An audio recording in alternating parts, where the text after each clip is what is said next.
সয়েছি, আবার যেন নতুন করে কোনো জালিম না দেখি। কয় বছর আগের মন্ত্রী সৌদির টাকায় মডেল মসজিদ বানাইয়া নিজেদেরই উন্নয়নের নামে দিল চালাইয়া। চোরের মায়ের বড় গলা এখন আমরা বুঝেছি, 16 বছর এক জালিমের হাজার জুলুম সয়েছি, আবার যেন নতুন করে কোনো জালিম না দেখি। 16 বছর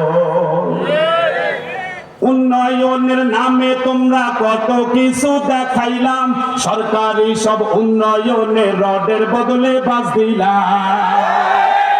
ইলেকট্রনিক ভোটিং মেশিন ছিল আরেক বাটপারি।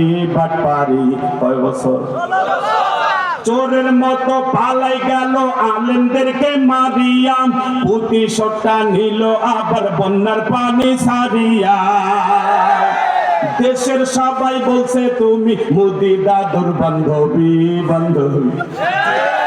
16 বছর এক জালিমের হাজার জুলুম সয়েছি, আবার যেন নতুন করে কোন জালিম। আলেমদেরকে কারা কারা দেখতে চান?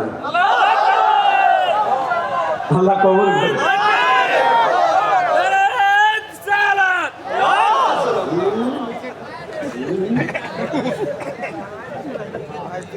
কষ্ট পেলেন? রাগ করতেছেন? জি আলহামদুলিল্লাহ। আমার ভাইরা, আলেম ছোট্ট একটা শব্দ, কিন্তু এই আলেম কিন্তু মাদ্রাসার বাহিরে অন্য কোথাও তৈরি করা হয় না। আপনারা খেয়াল করে দেখেন, বাংলাদেশে যত মন্ত্রী আছে কয়জনের ঘরে আলেম আছে বলেন? কথা বলে না কেন? যত এমপি আছে আপনাদের পঞ্চগড়ে কয়জন চেয়ারম্যানের ঘরে হাফেজ আছে?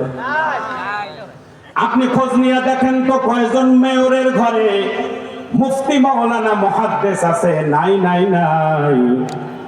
যাদের ঘরে আলেম নাই, এরা যদি দেশ চালায়, এরাই তো আলেমদেরকে আয়না ঘরে ঢুকাবে, এটাই তো স্বাভাবিক ব্যাপার।